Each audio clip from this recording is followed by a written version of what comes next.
Եթերում խորհրդարանական շաբաթն է, բարև ձեզ։ Ռազմական գրագետ գործողություններին զուգահեռ ակտիվ գործողություններ են ընթանում նաև խորհրդարանական դիվանագիտական ճակատում։ Արտակարգ դրության ժամկետը երկարաձգվել է ևս 30 օրով, մինչև օգոստոսի 12-ը խորհրդարանը հրավիրել է հատուկ նիստ։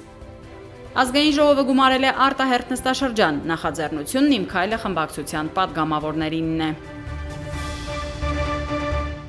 Շաբաթվա սկզբին ազգային ժողովը գումարեց հատուկ նիստ հանրապետությունում արտակարգ դրության ժամկետը երկարաձգելու հարցի վերաբերյալ։ Նիստի սկզբին փոխվարչապետ Պարետ Տիգրան Ավինյանը նախ անդրադարձավ հուլիսի 12-ին Հայաստանի հյուսիսարևելյան Տավուշի մարզի սահմանին տեղի ունեցած ռազմական միջադեպին։ Երեկվանից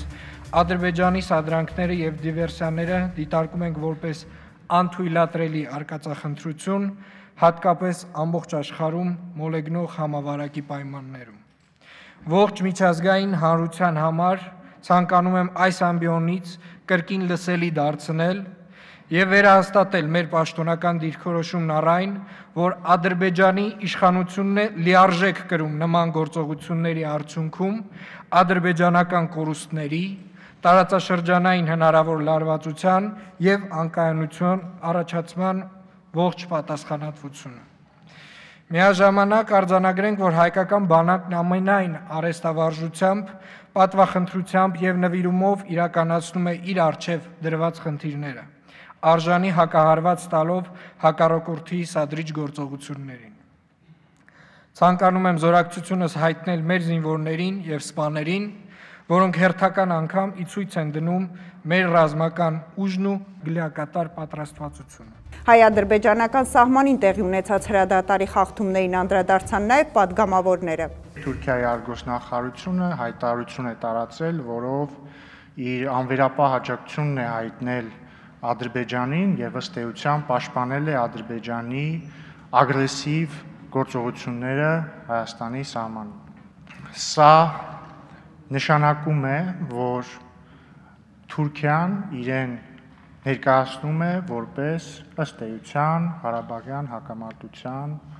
կողմ եւ եւս մեկ անգամ վերահաստատում է այն հանգամանքը, որ Թուրքիան չի կարող որևիցե միջազգային դերակատարում ունենալ, որը կառնչվի Ղարաբաղյան հակամարտությանը։ Ավելին, ըստ այսօր թուրքական մամուլում շրջանառվող հարցազրույցի, Թուրքիայի արտգործնախարարը Հայաստանին կոչ է արել սթափվել։ Այս առնչությամբ ես ուզում եմ ասել, որ այդ մենք ենք կոչ անում Թուրքիայի իշխանություններին սթափվել, ապա սթափեցնել իրենց ադրբեջանցի գործընկերներին, որովհետև եթե վերջիններս չսթափվեն եւ անհապաղ չդադարեցնեն ապօրինի եւ ագրեսիվ գործողությունները Հայաստան-ադրբեջանական սահմանին, ապա նրանց կսթափեցնեն մեր զինված ուժերը, իսկ սթափեցնել մեր զինված ուժերի մոտ ստացվում է շատ լավ։ Գեցե Հայաստանի Հանրապետությունը, գեցե հայոց բանակը։ Խստորեն դատապարտելի է Ադրբեջանի Հանրապետության կողմից երեկվանից անձազերծված ռազմական գործողությունները, այդ պետությունը փաստորեն առհամարել է միջազգային հանրության, այդ թվում Միացյալ Ազգերի կազմակերպության անվտանգության խորհրդի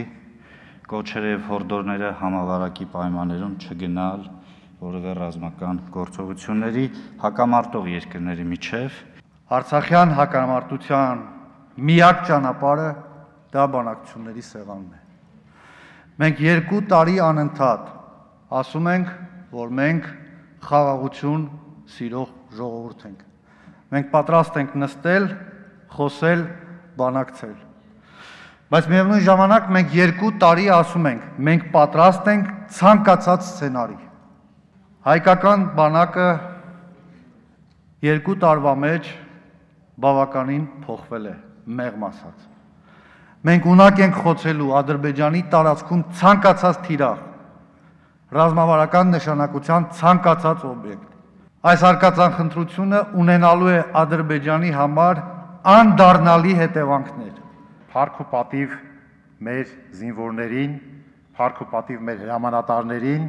եւ այս իրավիճակում բնականաբար ամբողջ հայ ժողովուրդը համախմբվում է արժանի այդ հակահարվածը տալու համար։ Հիմա նաեւ կսպասենք հապկ համապատասխան արձագանքին, որտեղ սա բնականաբար Հայաստանի Հանրապետության պետական սահմանի վրա գնդակոծություն է, ոչ թե Արցախի շփման գծի ամբողջ երկայնքով։ Մեր հասարակությունը կրկին անգամ ցույց տվեց, որ թշնամու դեմ միանշանակ եւ աներկբա համախմբված է եւ Հայաստանի Հանրապետության զինված ուժերի թիկունքը ամուր է, ես կասեի շատ ամուր է։ Փառք մեր բանակին, մեր զինվորներին, սպաներին, գեներալներին։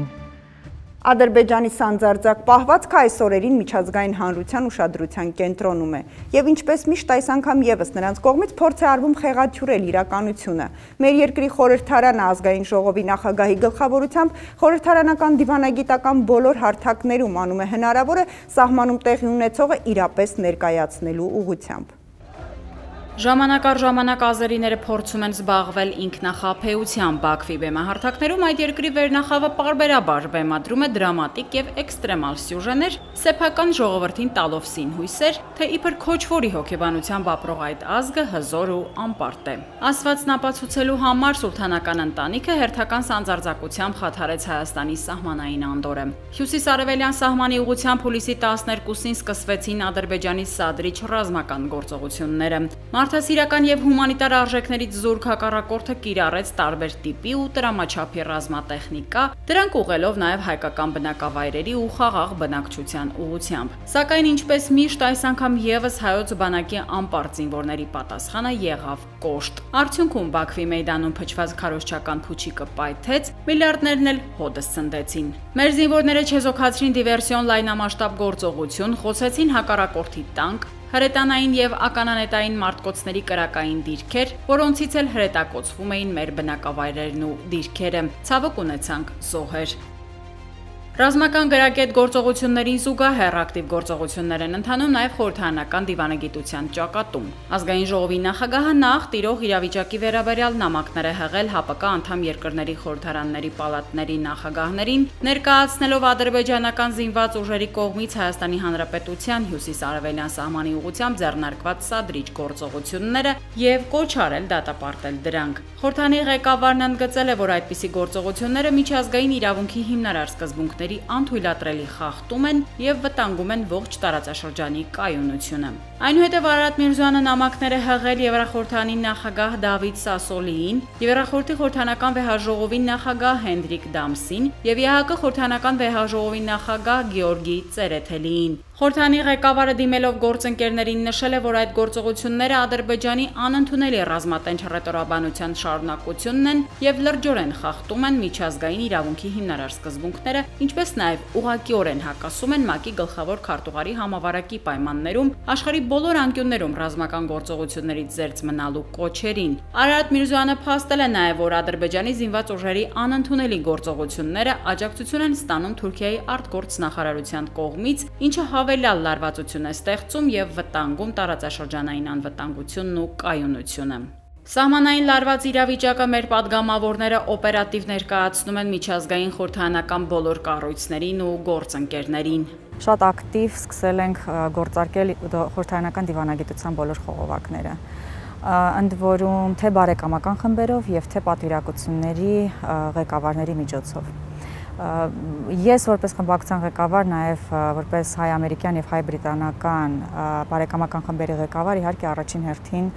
կապ եմ հաստատել իմ գործընկերների հետ Միացյալ Նահանգներում եւ Միացյալ Թագավորությունում։ Այստեղ նաև կուզեի ընդգծել եւ նշել, որ խորհրդարանական դիվանագիտության արդյունքները միշտ չի, որ միանգամից են լինում, սակայն վերջին օրերի լարվածության համատեքստում ակնհայտ էր, որ այդ աշխատանքները այս 1.5 տարվա ընթացքում բավականին արդյունավետ են եղել այն իմաստով, որ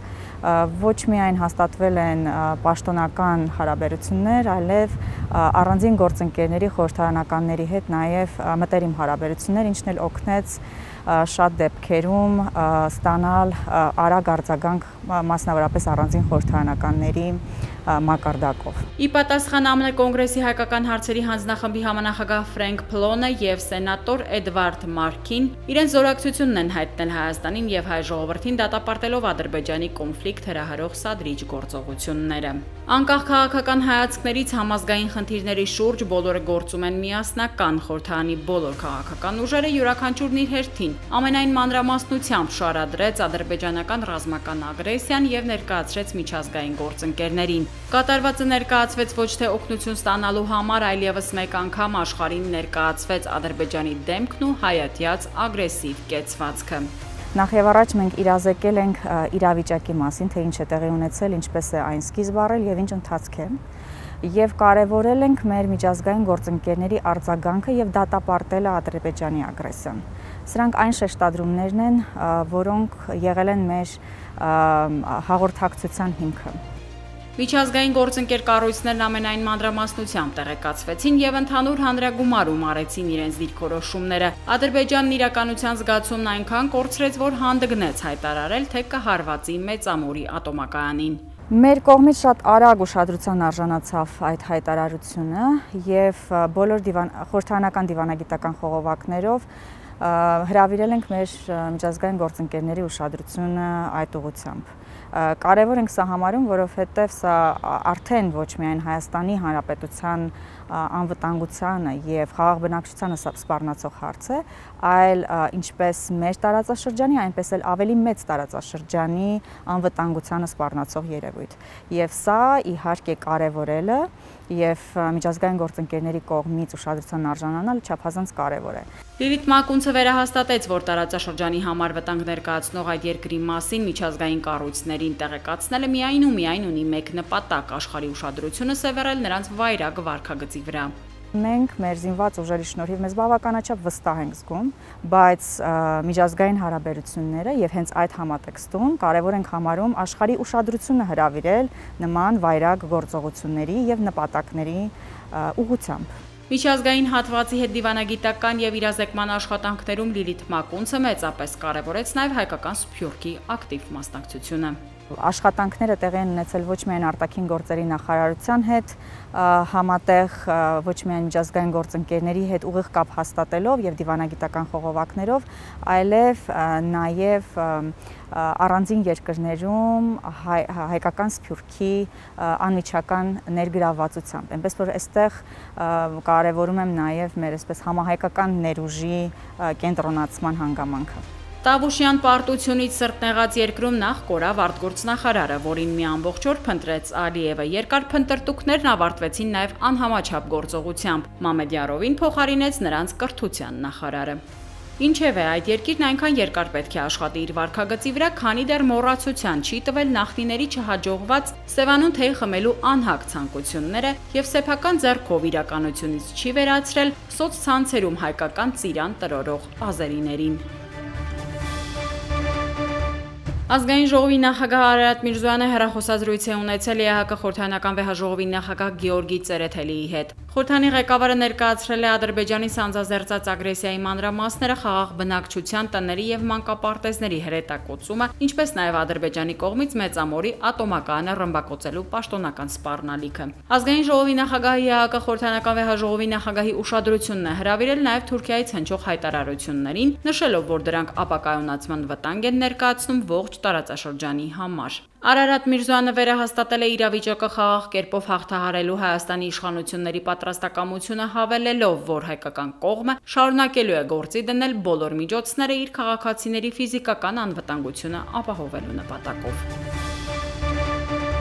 Արարատ Միրզոյանն աշխատանքային հանդիպում ունեցավ Մարդու իրավունքների պաշտպանի հետ։ Արման Թաթոյանը ներկայացրեց ադրբեջանական զինված ուժերի կողմից Տավուշի մարզի Բերդ, Չինարի, Այգեպար, Ներքին Կարմիր աղբյուր եւ մի շարք այլ քաղաքացիական բնակավայրերը հրետանակոծելու վերաբերյալ փաստահավաք աշխատանքների արդյունքները։ Ադրբեջանական զինված ուժերը Հայաստանի խաղաղ բնակավայրերը հրետանակոծել են քաղաքացիական բնակչության կյանքի, նրանց առողջության համար ակնհայտ վտանգավոր եղանակով։ Արձանագրվել են նաեւ միջազգային մարդասիրական իրավունքի նորմերի կոպիտ խախտումներ։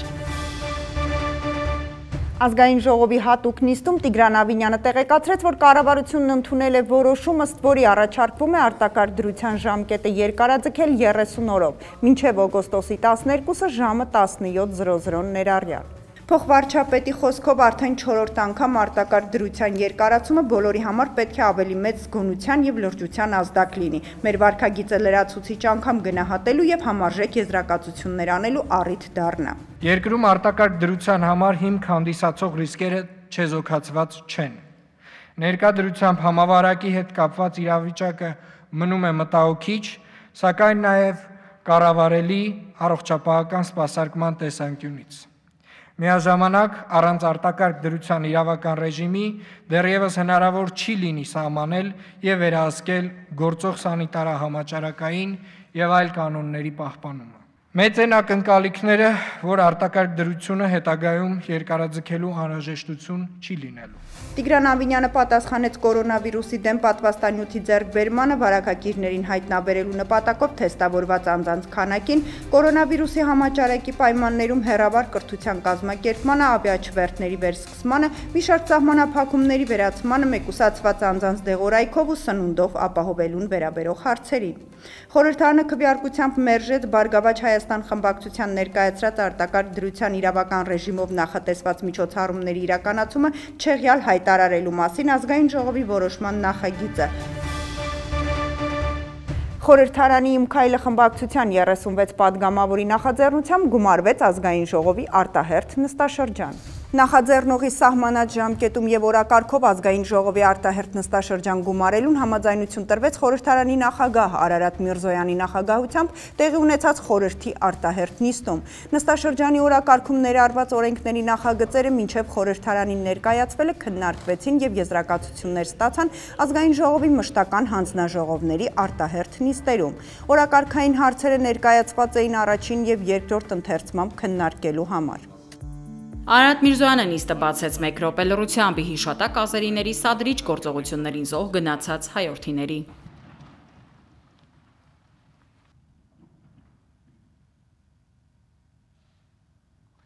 Հավերժ Փարքերոսն Օրենսդրական փոփոխություններ են կատարվել տարբեր ուղղություններում ազգային ժողովի կանոնակարգ սահմանադրական օրենքի լրացմամբ հնարավորություն կտրվի падգամավորին համավարակով պայմանավորված քվեարկությանը մասնակցել հեռավար գրավոր կարգով։ Նշենք, որ մինչև այժմ падգամավորների գրավոր կարգով քվեարկելու իրավունքն իրացվել է այն դեպքում, եթե վերջիններս խորհրդանի կողմից գտնվել են գործուղման մեջ։ Ժամանակավոր անաշխատունակ падգամավորներն իրենց քվեարկության գրավոր տարբերակները մշտական հանձնաժողովներում քննարկվող նախագծերի դեպքում կուղարկեն նախագահներին, իսկ արդեն խորհրդի նիստերում կամ դահլիճում ներկայացված օրինագծերի քվեարկությունները ազգային ժողովի նախագահին։ Կորոնավիրուսի համաճարակը ըստ էության ողջ աշխարհի խորհրդարանների համար նոր մարտահրավերներ ստեղծեց եւ մենք այս ընթացքում բախվեցինք մի իրավիճակի հետ, երբ որ падգամավորները իրենց կամքից անկախ հնարավորություն չունեն իրենց որպես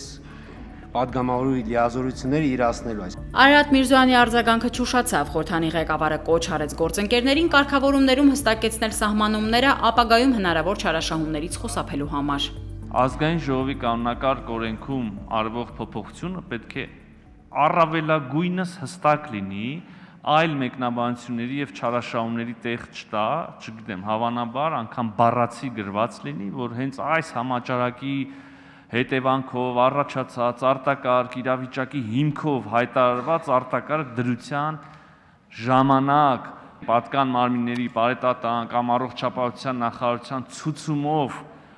մեկուսացված վարակակիր падգամավորի մասին է խոսքը։ Սա պետք է առավելագույնս հստակ գրված լինի։ Արդյոք դա այդպես է, արդյոք ճշգրտման կարիք չկա։ Падգամավորները, եթե պիտի օգտվեն նման գործիքներից իջարս, մեղմ ասած դա մեր պետության քաղաքական կյանքի ողբերգությունը կարող է դառնալ եւ եթե կլինեն նման падգամավոր հանրությունը պետք է նաեւ տեսնի այդ երևույթը, այսինքն տեսնի, որ կա падգամավոր, ով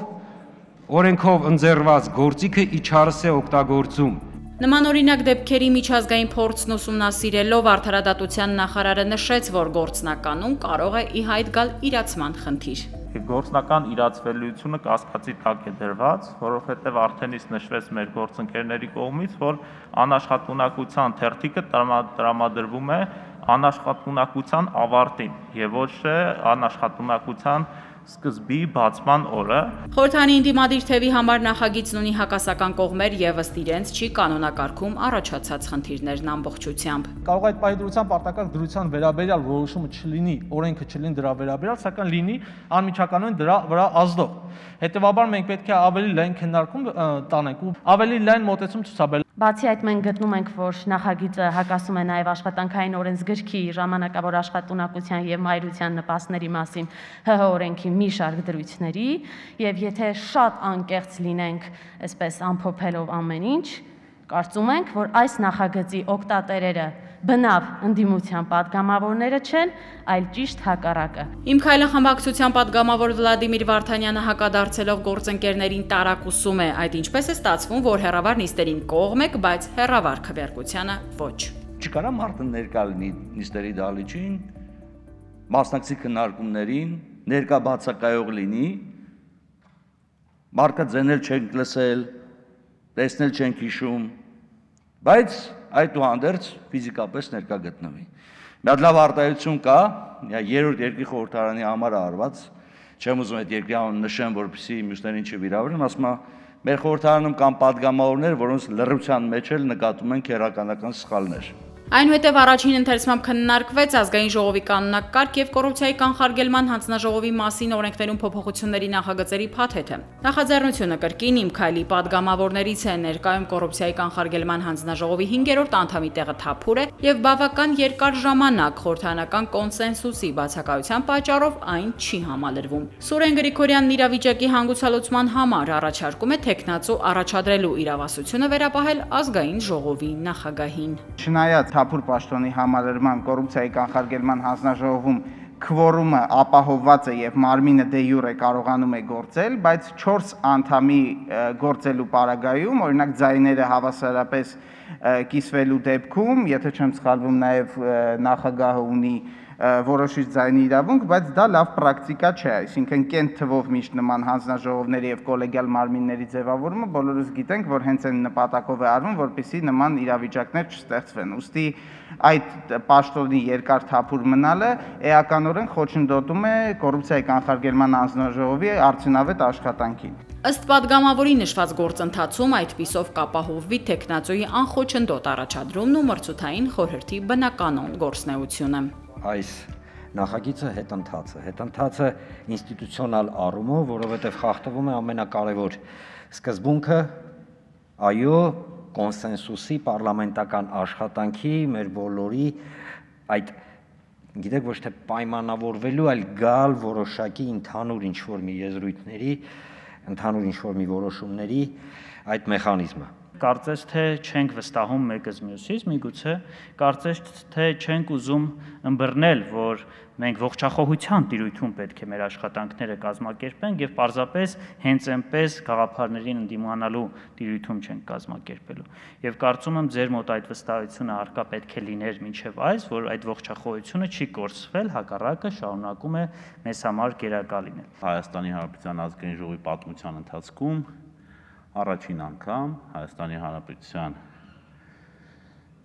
մեծամասնությունը ներկայացնող քաղաքական միավորի նախաձեռնությամբ վետոյի, այսինքն որոշում արգելապակելու իրավունք է տրվել ցանկացած խմբակցությանը անկախ դրա չափից։ Ես անկեղծ ասած չեմ հիշում ելույթներ նույն ընդդիմության կողմից, երբ որ մենք այդ քայլը արել էինք, որ ֆիքսեին, որ սա շատ կարևոր առաջընթաց է, բայց հիմա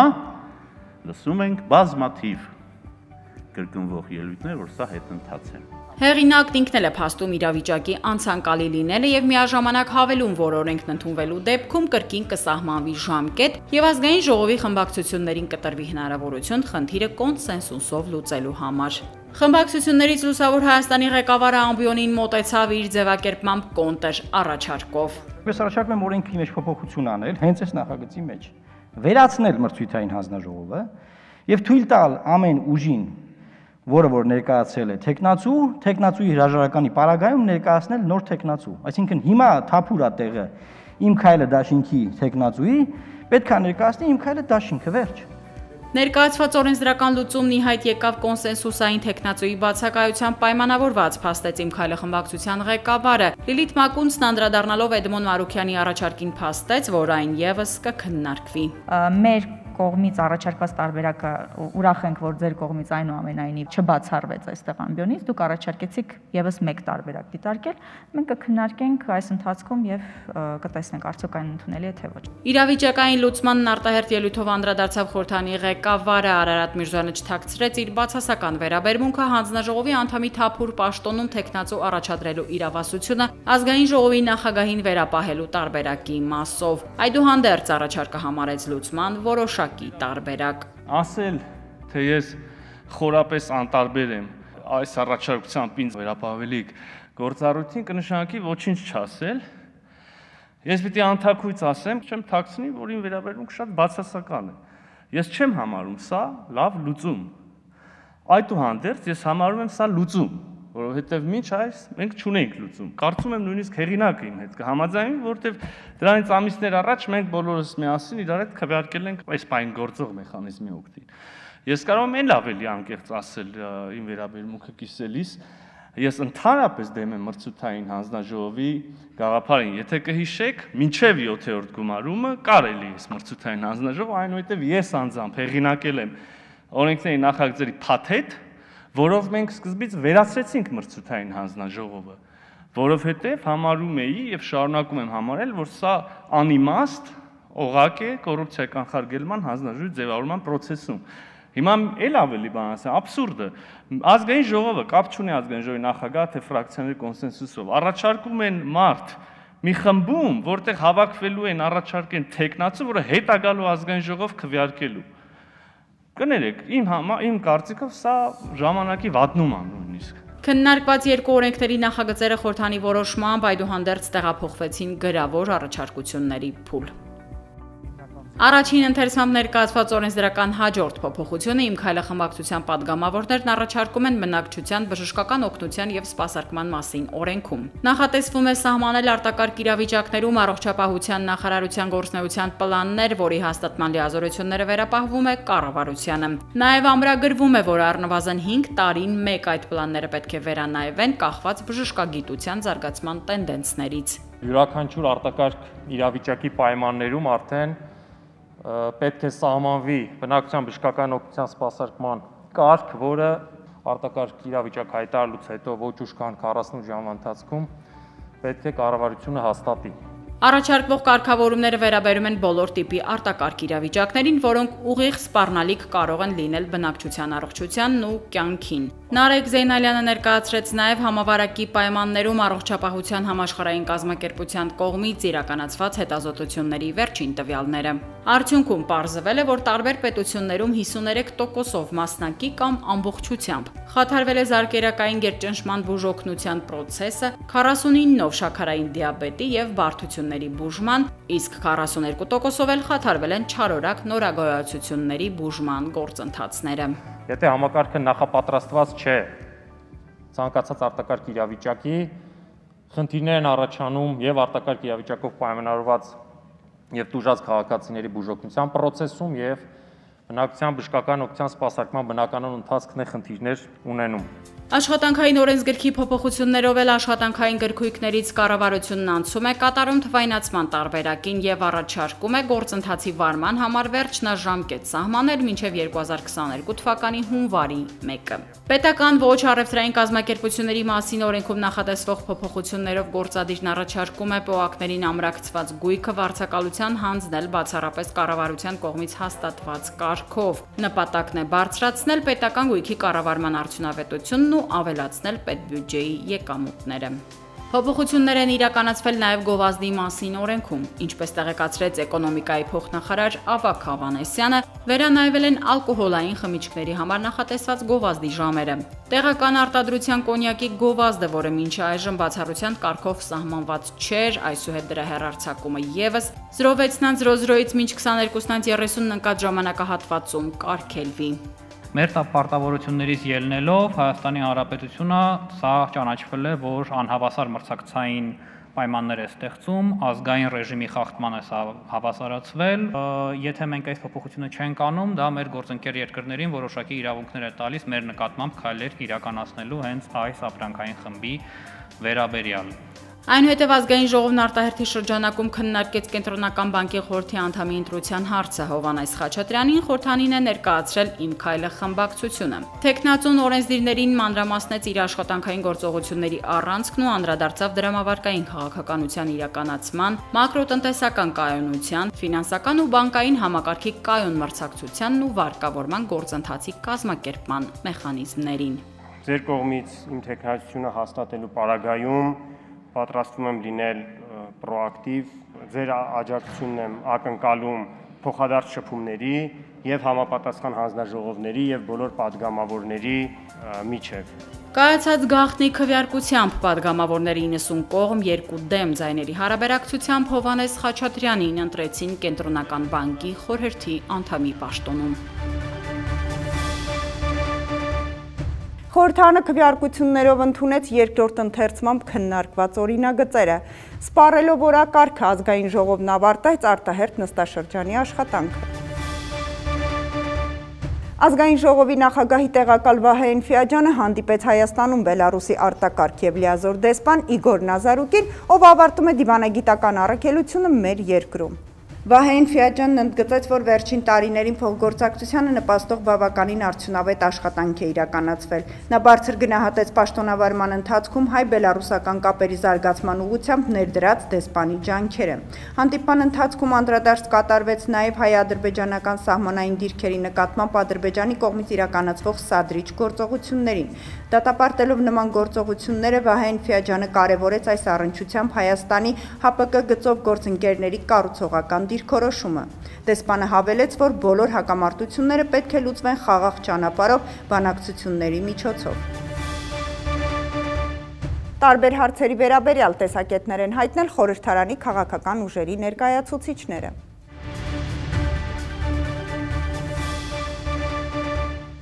Բարև ձեզ, սիրելի հայրենակիցներ։ Ինչպես բոլորս տեղյակ ենք, Ադրբեջանը չի դադարում ռմբակոծել եւ սանձարձակ քայլեր ձեռնարկել հայկական գյուղերի եւ հայկական ուժերի դեմ։ Այս ամենը ցայտուն ցույց է տալիս, որ Ադրբեջանի եւ Թուրքիայի ղեկավարությունը պատրաստ չեն քաղաքակիրթ երկխոսության։ Մենք ասել ենք եւ կրկին անգամ կրկնում ենք, Ադրբեջանը երբեք չի գնա մեզ հետ, Հայաստանի Հանրապետության եւ Արցախի Հանրապետության հետ հարաբերությունների նորմալ քաղաքակիրթ ձևաչափով։ Ադրբեջանը հետաքրքրված է միայն եւ միայն լինելով Թուրքիայի սատելիտ, միայն եւ միայն մեզ ոչնչացնելու։ Սա պետք է հստակ եւ պարզ հասկանալ։ Նաեւ պետք է հասկանալ, որ չի ստացվի։ Նաեւ պետք է հասկանալ, որ այս պարագայում մեր դիրքորոշումը հետեւյալն է. բոլորը, ամբողջ հայկական ներուժը պետք է այս օրերին ներգրավված լինի թշնամուն դիմակայելու գործում։ Բարգավաճ Հայաստան խմբակցության բոլոր падգամավորները օր ու գիշեր աշխատում են մեր արտասահմանյան գործընկերների հետ եւ այդ աշխատանքի մանրամասները թույլ տվեք չբացահայտեմ։ Ուզում եմ նաեւ տեղեկացնել, որ Բարգավաճ Հայաստան կուսակցության ղեկավարը պարոն Գագիկ Ծառուկյանը 24 ժամվա ռեժիմով աշխատում է եւ այս հարցի շուրջ ունեցել է բազմաթիվ թե հեռախոսազրույցներ, թե նամակագրություն իր արտասահմանյան գործընկերների հետ, մասնավորապես հիշեցնեմ, որ զրույց էր եղել Ռուսաստանի Դաշնության Պետդումայի падգամավոր ԱՊ երկրների հետ համագործակցության հանձնաժողովի ղեկավար Լեոնիդ Կալաշնիկովի հետ։ Մի խոսքով, երբեք ոչ ոք չի կարող մեզ եւ մեր կամքը, մեր ազատությունը, մեր կյանքը, մեր երեխաների կյանքը մեր ձեռից խլել։ Ամեն ինչ լավ է լինելու։ Սիրելի հայրենակիցներ, ես ցանկանում եմ հիմա ձեզ տեղեկացնեմ այս շաբաթվա մեր կատարած աշխատանքների մասին, որը սկսվեց կառավարության կողմից ազգային ժողովին ներկայացրած արտակարգ դրության ռեժիմի երկարացման իրենց որոշման նախագծից, որը շատ կարևոր էր, որտեղ առնչվում է կորոնավիրուսի հետ կապված կառավարության ծրագրերին։ Ազգային ժողովրդի կառավարության հիմնավորումները եւ ըստ էության հանդես եկան նաեւ ընդդիմության ներկայացուցիչները իրենց հիմնավորումներով, որոնք մերժում են արտակարգ դրության ռեժիմի երկարաձգումը, բայց կառավարության հիմնավորումները բավականին հիմնավոր են եւ իմ քայլը դաշինքը հաշվի առնելով Հայաստանի Հանրապետության քաղաքացիների առողջական եւ ցանկացած այլ ամենտագային սպառնալիքի չեզոքացումը որոշում կայացրեց աջակցել կառավարությանը եւ խմբակցությունը միաձայն կառավարության որոշման հարցում ներկայացրեց իր աջակցությունը։ Խնդիրը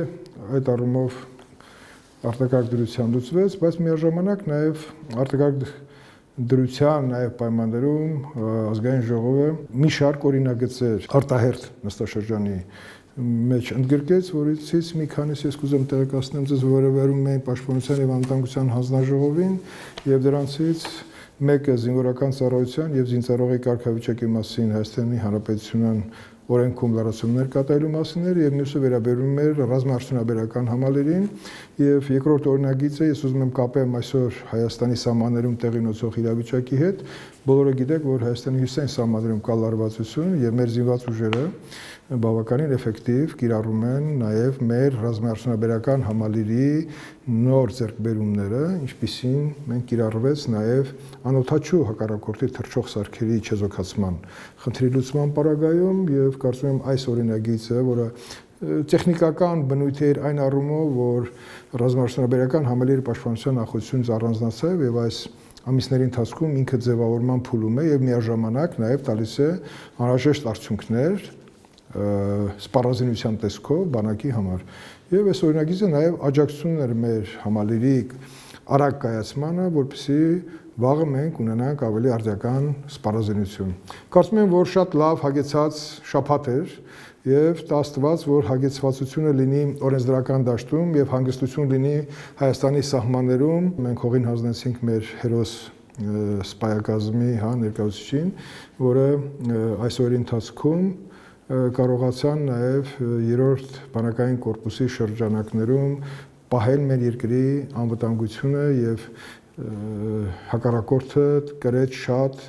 մեծ պարտություն այն առումով, որ ինքը իր ավանտյուրայի շարունակության արդյունքում խնդրեց եւ իրենց դիակները տեղափոխում են իրենց մոտ։ Սիրելի հայրենակիցներ, Հայաստանի Հանրապետության քաղաքացիներ, Հուլիսի 12-ից սկսած Հայաստանի Հանրապետության հյուսիսարևելյան սահմանը